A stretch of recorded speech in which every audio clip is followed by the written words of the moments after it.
Hello guys, welcome back to my channel. In today's video, I am bringing a special guest, a person that I have always wanted to have a conversation with on how it comes, how to move to UK and everything that has to do with UK. And today she's here with us and I want you guys to meet her, and of course she would introduce herself. So hello and welcome to my channel. Tell us a bit about you and introduce yourself basically. All right, thank you. My name is Pauline Popomoyo. I'm a UK registered general nurse. I've been living and working in UK for the past 6 years. And Wow. yeah, that's basically it about me. Unless Okay. if there's more that you'd want to know, but that's basically it. Yeah. Okay. Mhm. I actually got to know you because of the things you share on your channel, and I like it was too real, and I really liked the fact that you are so real with things you share, and it's really rare these days to get actual facts or the situation with people around these countries that we find ourselves in, and that's it was the thing that drew me to you, and then I wanted my audience, of course, to have a taste of what I've been enjoying from the background by watching you. Okay. So in today's video, we're going to discuss the best possible route to move to UK with the situation right now, the fact that a lot of people seemed a bit stranded, and the dependent issues of how to move your dependent when you move to UK. So these are the major reason why I decided to bring you as a UK resident into this channel, so that you tell my audience what is the best route actually at this moment to move to UK. Mhm. All right. So, according to me, the health and care worker visa route is still the not only the best but the easiest visa route that you can still use to come to UK. I know a lot has been going on. I know that they've said they're no longer going to bring dependents and all, but I'm keeping my ears on the ground. Like the day before yesterday, they did indicate that one of the parties here in UK did indicate that they're going to review the health and care worker visa route and review this issue with regards to the dependents not being allowed, because according to the article, they actually indicate that they don't think it's fair on the UK and the healthcare system and all that. So quite a number of people were thinking of giving up. But I, as an individual, I always tell people that if you have a dream, you Yes. go after your dream. It is not over until it's over. You just don't give up because, oh, the UK government has changed. They don't want to bring dependents. You do Yeah. not know what is going to be happening like 6 months down the line. And Okay. at the same time, I don't know whether your audience already knows the health and care worker visa route, or you want me to brief them No, of course, I on the want you health to and care. explore that. Of course, tell us a bit about that because that's why we're here. We want the best. And then you tell us a bit about, or at least basically, what someone who is trying to go through this route should know. All right. So if you want to use the health and care worker visa route, basically you are coming to UK to work as a care assistant. And when you're working as a care assistant, there are different, you can either be a domiciliary carer, a live-in carer, a support worker. And in the NHS, they recently, the shortage occupation list, there's what we call a shortage occupation list, whereby if the UK does not have people who can actually work within the UK, they search for people outside the UK. So Okay. if you look at the shortage occupation list, care workers were added to the shortage occupation list a couple of years ago. So now Okay. that they said there are two certain healthcare assistants, like the senior care assistants and the care assistants, they're the ones who they actually said you can no longer bring in your dependents from overseas. However, Okay. the NHS has subdivided. The NHS actually hires the auxiliary nurses. That's one. There is Okay. the clinical support workers, healthcare Okay. assistants. In brackets, they say the hospital, healthcare assistant, the hospital. There are about five nursing assistants. There are about five roles that you can actually apply to and go and work Okay. in the NHS. And if you are to go and work in the NHS, there are high chances that you can actually bring your family together with you, because the shortage occupation list code, which was initially shortage occupation list code 6141 and 6146, where they said they're not going to bring their dependents, it's only those Yes. two codes. Now, there are other 5 cadres under the healthcare assistant, which are in different codes. For example, 6141 Okay. is now 3 codes, subdivided into 3. Yeah. Okay. Hmm. That's interesting to hear that. So Mm-hmm. basically, these like care assistant jobs, Mm-hmm. does someone have to actually have studied or gone through any formal education to be able to provide care, to be able to apply for this routes? Well, if you're looking at care assistant roles, for example, if you're here in UK, they always say like you don't really have to have experience. They can actually teach you on the job. But if you're coming from overseas, they normally require you to have at least some form of experience. I know people, of course, they've managed to come with very little experience, because Mhm. when it initially started, I did have organizations who would say, okay, it doesn't matter even if they don't have experience, they can come, we can just do an interview with them and see, then we can train them on the job, right? Okay. But the issue is the health and care worker visa route was abused a lot. It was abused a lot. People were making people pay thousands and thousands of pounds for them to be able to relocate to UK. Yet, this visa route, ideally, it's supposed to be a free visa route. If there's anything that you can pay using this visa route, it's only your, maybe if you have to pay for your proof of funds, your visa, your flight tickets. Yes, that is acceptable, but you're not supposed to pay for a certificate of sponsorship. In case you do Okay. not know what a certificate of sponsorship is, this is it's more like a certificate that they give you, which enables you to apply for a visa. So for one, Okay. for them to say you actually have a job here in UK, you have to be given that certificate of sponsorship, and it is the Okay. letter that you're going to use in home office to apply for a job. You might Okay. wonder, what are the requirements that one might need for them to become a Yeah, sure. healthcare assistant here in the UK? The requirements are simple and straightforward. You can have your qualification depending on the country that you are in. For Mm. example, nurse aid training, or a diploma in social care, or a diploma in nursing. And the beauty of it, you can actually do these courses online. For example, here in UK, there is what we call Okay. Alison Online. You can do that diploma for free online. It's a free diploma online, and you can go Okay. and have, yeah.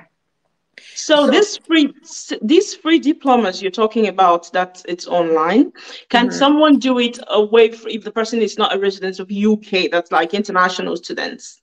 Is that possible? There are thousands and thousands of people from Nigeria, from South Africa, from Okay. Zimbabwe, from Ghana, from Nepal, from all Okay. over the world. We have actually used the Alison diploma online. I have relatives who relocated to UK. Let me say about 7 of them under the health and care worker visa route. They all did Alison online. Uh, Okay. yeah, Alison I'm is going to leave that to the description box, guys, yeah. because Link it in the this, description box. yes, you will see it there. Yeah, so Okay. if you do that diploma online, you can also do to boost. You know, there's St. John's, there is a nurse aid training and so forth, just to boost. Then we also have what we call Florence Academy, which you can also do. It was initially free, but now I think you pay some sick money to get some certificates. You look at Yeah. the route which you actually want to use, whether you want to do adult social care, whether you want to go and work in the hospitals, or you want to work in the community. It's Hmm. important that you have an area maybe that you say, okay, I want to go and work as a domiciliary carer, and sometimes being a domiciliary carer includes administration of medication. So why Yeah. don't I do a short course or a short certificate on administration of medication? You can do that certificate in just under an hour, and once you pass, you're doing those certificates just to boost your CV, or you go Okay. and do a certificate in let's say managing vulnerable adults or managing vulnerable children, something Okay. like that, just to Okay. boost your certificate. And then another thing which they require you to have your IELTS. They need a IELTS Okay. UKVI, a pen Okay. score of 4 in pen score of 4 in each, whether speaking, listening, reading, and writing. You have to have 4 in each. Okay. Though some companies will say you need to have a pen score of 5. You also need to have police clearance. And when it comes to police clearance, we are looking at if you have lived in any country for more than 3 years. Let's Yes. say I've lived here in UK, I've lived in South Africa, I've lived in Nigeria, I've lived in Ghana. As long as I've lived for more than 3 months in those countries Wow. in the past Mm. 10 years, I need to Mm-hmm. get police clearance from those countries, right? So police clearance is needed. You also need to have a TB test, a clean TB test. Then you have Okay. your references and your experience, and then you are good to go. Why Okay. I say this one is the easiest visa route is because you don't need a degree, you don't need masters to come to, Yeah. you know. Yeah, basically, Mhm, it's very, very like it's a very, in fact, interesting route because most of the time people want to move, but because of lack of maybe education or let's say official certificates or something, you don't have a degree in nursing, you don't have a diploma in nursing or care, and that kind of limits people. And that's like this for the fact that this route actually, you know, gives opportunity for people with nothing. You can start today basically to, go through this journey and then and get it done. And that's mhm. really, really enticing to see, honestly. So Yeah. basically, now moving forward, I want to actually ask, Mm-hmm. once you like have all these like requirements, Mm-hmm. how does it work? Like, when do you apply for job? And then when, like, how fast do people actually get these jobs from these companies? All right. As soon as you have all your requirements, I can say if you have maybe it's a 3 months experience or 6 months experience, you have done all your IELTS certificates, you can start applying for the jobs immediately. Okay. What you have to do is use there's a list of licensed sponsors that they use here in UK. Now, Okay. because the health and care worker visa route was abused so much, the government has stated that only companies which are regulated by the CQC, Care Quality Commission of UK, are the Okay. ones who are allowed to sponsor people from overseas. So you go Okay. to that list. When you're using the shortage occupation list, I think it would be best if you link it in the description box. Yeah, If you sure, sure. Every information that's very, very important because see, this is actually news to me. It's really good to have first-hand information. I'm a fan of first-hand information. You see me not sharing things about some places because I don't like sharing content that I'm not certain about how it works. So Mhm. that's why this like I'm overwhelmed by the information I get here, and I'm sure that my audience are actually overwhelmed. So every information, guys, we are going to leave them on the description box. So just keep it coming, okay? I'm listening. We are listening. Yeah. So once you use that shortage occupation list, you look at the CQC rating for that company. When were they last visited by the CQC, and what was the rating from the CQC? Mm, Was it good? Was it very good? Was it poor? Or did they say it needs improvement? Ideally, choose a company where they actually said the rating was quite good. That is okay. important because a lot of companies they've been losing their licenses to sponsor from overseas, and the Okay. downside of being in a company which loses a license to sponsor is that you might find yourself forced to look for another job within 60 days if the sponsor license is revoked, and if you're not able to find a job within 60 days, Then you're stranded. you're stranded. You might have to leave the United Kingdom. Otherwise, the process initially it was fast, but now because of all the abuse to the health and care worker visa, Mm, they have to scrutinize yeah. the companies. They have to actually see that if you are using this company, if you are using this company, does the company really have some hours? Because people have been relocating to UK with no hours and they get stranded here and they become destitute. Do they have hours? Are they what are they following the rules and regulations governing all licensed sponsors here in UK, Okay. things like that. And so now before they issue a certificate of sponsorship, you might get a job and then it might take some time for you to get a certificate of sponsorship because the home office will be doing those background checks to make sure that if you are to come to UK, you are coming to a what? A safe environment. You are coming to a place where you're going to get your job. Yeah.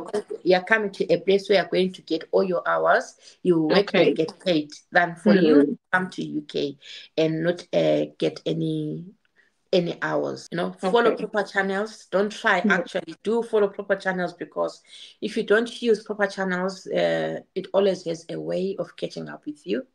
you know Mm. People who came 2 years ago, like people who came a year ago, who have struggled, like, to have their visas renewed, because the home office has either revoked the licenses for the company, or is now too strict. They need this, they need this, they need that, or they discover that, because there's a video that I'm yet to do. They discovered that the Home Office actually, for two companies, there's one company where they issued 275 certificate of sponsorship to a company which is non-existent, and then secondly they issued a COS one over 1,000. I think it's 1,125 or so COS to a company which only has four employers, 1, 2, 3, 4, which means all those people, if their people came in through that visa route, when it's now time to renew, now that they've discovered that this company actually doesn't have it only has got four employers, and they don't have, like, there's no one to work for, there are no patients to take care of, Yeah. when it comes to the time to renew your visa, Home Office will not renew your visa. That's where the issue Okay. is. But my question is like this company that are taking these employees, like, is it like do you get to pay for you to be given the job offer, or why would they give so much more than they actually require in the first place? It's because the health and care worker visa route, it was something new to the Home Office, right? It was something Okay. new here in UK, not the health and care worker visa route per se, but carers relocating to UK, like the issuing Mm. of certificate of sponsorship to for carers. So it was Yeah. something new, and if you read the articles, it's because it was something new. If someone applies, they didn't really scrutinize and all that. They only Mm. started scrutinizing when people started reporting to the Home Office that I've come, I don't have hours and all that. That's when they only started scrutinizing. Okay. Otherwise, they were not scrutinizing, they were just issuing. So now they are very strict. So it's Okay. important that you use proper channels and avoid paying the £10,000 and the 12,000, £8,000 that we hear people paying on a daily basis. Hmm. Yeah. That's really, really interesting. And it's like you said, the importance of using the appropriate channel, and of course, making sure over and over again by consider all these considerations, all these points you've mentioned so far in trying to establish the fact that these people are not just like, they are approved, and not just that they are approved, they have high evaluations, and it shows that they are legit and all that. So it's really good to always make sure of all these things before moving forward, just not to Mhm, travel for the sake of traveling and end up getting stuck by mhm. no job, no hours to do, or nothing like that. So now, when these are supposed interested candidates, like, make these applications for these jobs, does it have to cost them anything financially? Well, if you're applying for the job, really, it's Mm. not supposed to cost you anything. Right. Because I know there are certain companies who charge you administration fees and so forth and so on, which are Mm. permitted. Some companies, of course, they're permitted to charge you the administration fees and so forth. But this thing of saying, pay 7,500 for a certificate of sponsorship, blah, blah, blah, you are not supposed to pay a single dime. That's why I'm saying, if you are to pay anything, you are paying for something which is going to benefit you. You are paying for your own visa. You are paying for your own flight tickets. You are having proof of funds. And when I talk of proof of funds, like before you relocate to UK, if your sponsor does not indicate in your certificate of sponsorship that they are going to provide proof of funds for you, there's a session where they tick yes or no. If they don't tick yes, let's say maybe they tick no, you are supposed to show, before you apply, you're supposed to have proof of funds. £1,270 is supposed to be in your bank account for at least 28 days before you can actually apply for your visa. So if most of the companies will say, have that £1,270 in your account for 28 consecutive days before you can Japa, apply for your That's not visa. that's money, but that's not like when I was thinking about proof of funds, like I Mhm. was really imagining to have like so much thousands of money.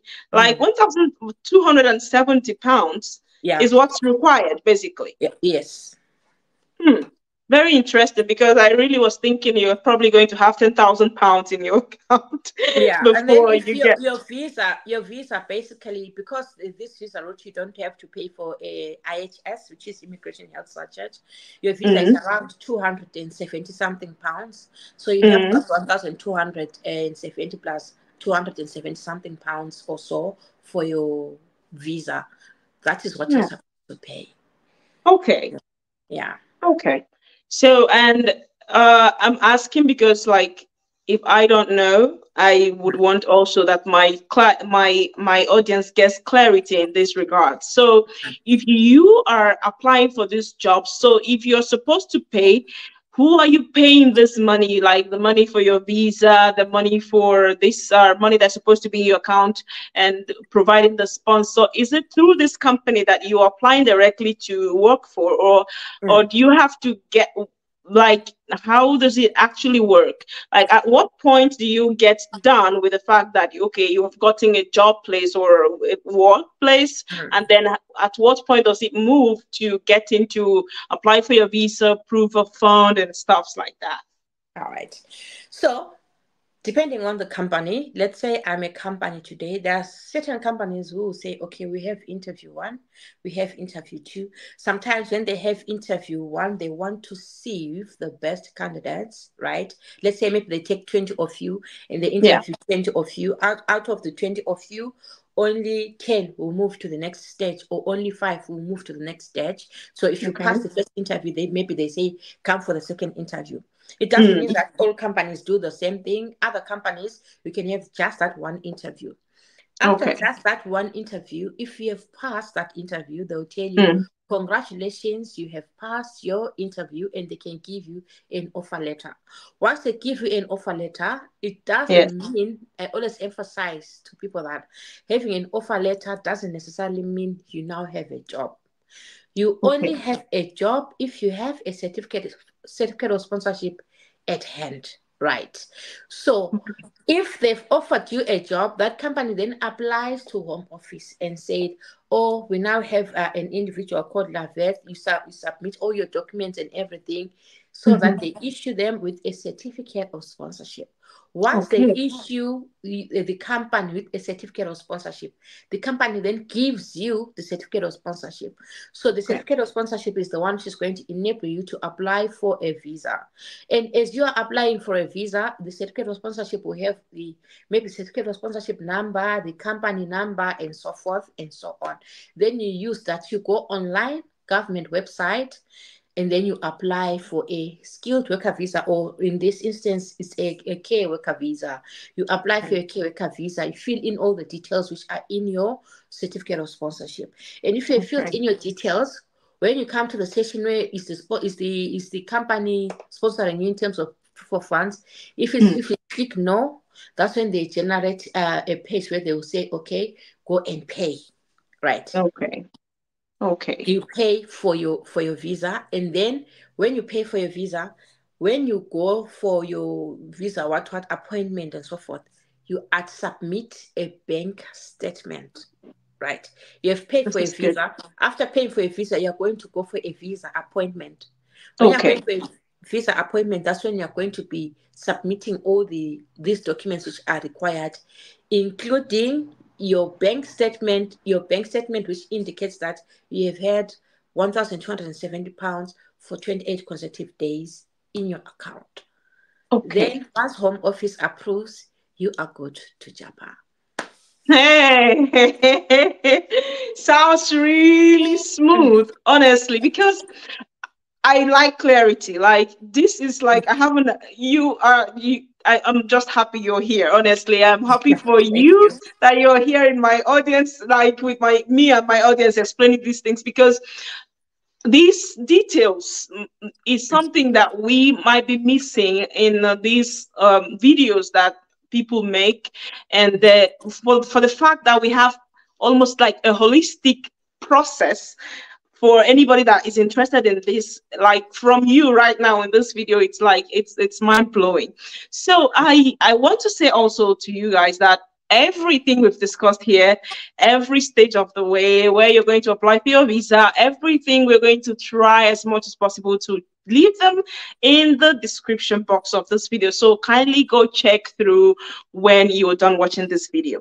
Now, so yeah, basically that's it. And then if you're granted visa, then you're ready to go, right? So Yes. usually, what's the duration of these visas? Like, range in how many months or years, or how does it really work? No, like once you have, the only delays that you can experience is maybe because ideally a visa is supposed to come at least in 21 days, 3 weeks after applying. But because of all this drama that has been going on, now it can delay, it can take 4 weeks, it can even take up to 6 weeks for you to get your visa. But as long as Okay. you get your visa, it doesn't matter when you get it. Of You know, course, of course. What's yeah, important is that you get it. My exactly. question, that's good to throw more clarity on that. But my question was actually asking the duration of the visas that you can get. Oh, the duration of the visa. So Yes. it depends on the company. You can be given a 1 year visa. You can be Okay. given a 2 year visa. You can be given a 3 year visa. You can be given a 5 year visa. So, which means if you're given anything less than 5 years, at some point in time, you're gonna have to renew that Renew. visa. Yes, you have Mm. to renew that visa. Okay. If you're an individual, if it's possible, it would be best if you get maybe a 3 year or a 5 year visa, because I'm seeing people who got 1 year visas now struggling to renew their visas because of this scandal which is going on. Yeah. So if you spend 2 years, 3 years in UK, I'm sure this scandal after 2 years would have died down. So opt for, even if you opt for a 5 year visa, in case you come to the company and you are not really happy, you can always switch and go to another company. Yeah. You know, So, yeah. yeah, I want to ask now, what's the determining factor? How do you decide how long a visa you could get when applying? Unfortunately, you don't decide. It's the company Okay. which decides. Yeah. Okay. So it's like you apply for visa and praying to get whatever they can offer you. Yeah, like the job, before you even apply for a visa, the job Mm. would have indicated, they would have told you that it's a 3 year visa. The September Okay. sponsorship will indicate whether it's a 2 year visa or a 3 year visa, you know? Okay. Okay. At least you have some a prior knowledge on how long. Yes. Yes. That's good. That's really good.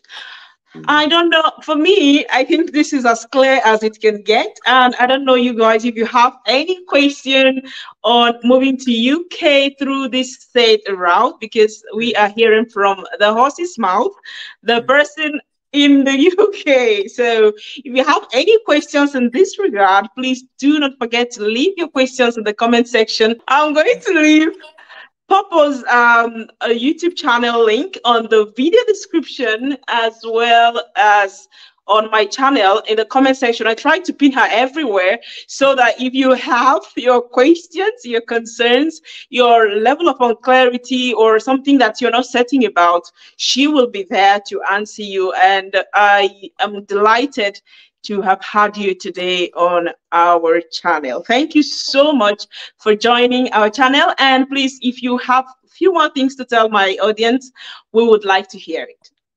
All right, guys. Hard work and determination is what gets a man or a woman what he wants. If you have a dream, you don't give up on your dream. You continue pushing and pushing and pushing until you realize your dream. I know a lot of people say, "Oh, I can't bring my family." You can always figure out a way when you are now here in the UK. So if you are really interested in this journey, you start today. You start doing your research today. You start gathering your things today, and you relocate to UK, because as I speak, there are more than 100,000 vacancies for care workers here in UK. Once the situation dies down, things are going to normalize and people are going to be coming to UK. You know, the important thing is that you use the proper channels and believe in yourself. If others are doing it, so can you. Otherwise, guys, Thank you so much for watching, and thank you for letting me come and talk to your audience. I was about to conclude like I conclude for my channel. Thank you so much for thank you so much for inviting me to your channel, Loveth. I really, really Yes. appreciate it. Yeah. Thank you. Thank you for joining us today. And guys, please go check out her channel. And of course, subscribe to her channel, follow her up. She's good. I can tell you that. And then, yeah, thank you so much. And see you. Probably will have you again when we are on setting about anything on UK level. We not now know who to contact. So Yeah. we'll be looking forward to having you again. And thank you guys for watching up to this point. We are delighted that you gave us this attention. Thank you and see you all in our next videos. Bye, Okay. guys. Bye.